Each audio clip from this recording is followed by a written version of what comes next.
court, and there seems to be political instability. So this is the reason that the government right now wants to move away from elections and gain as much time as possible so that they can mend at least some of these areas? Well, as I said, first of all, answering to your question, the government is not, we can also rephrase it. I would like to rephrase it.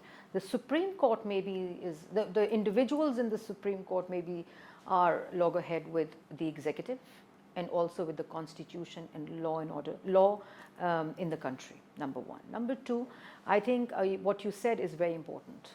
It's been a year, yes, but what about the 4 years of economic I would say what has happened to the economy of the country in the last 4 years during Mr. Khan's tenure is unprecedented also.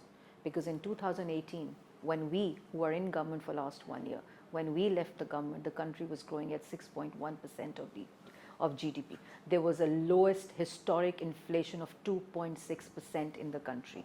The debt which Mr. Khan, historic debt, historic in last 4 years, we're dealing with that also.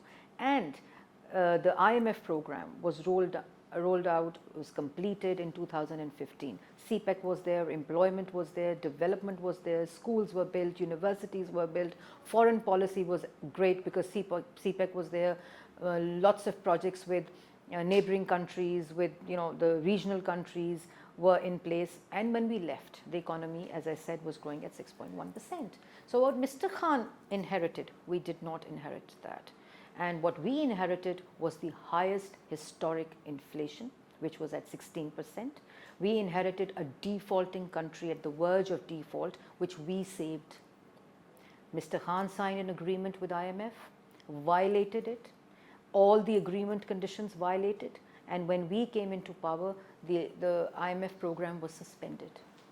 We are renegotiating it, and the credibility of the country which Mr. Khan had put the country to, the risk of default, we saved it, and we are negotiating with IMF because the credibility of the country is at risk with IMF also. And then Mr. Khan, whose legacy of economic destruction we inherited,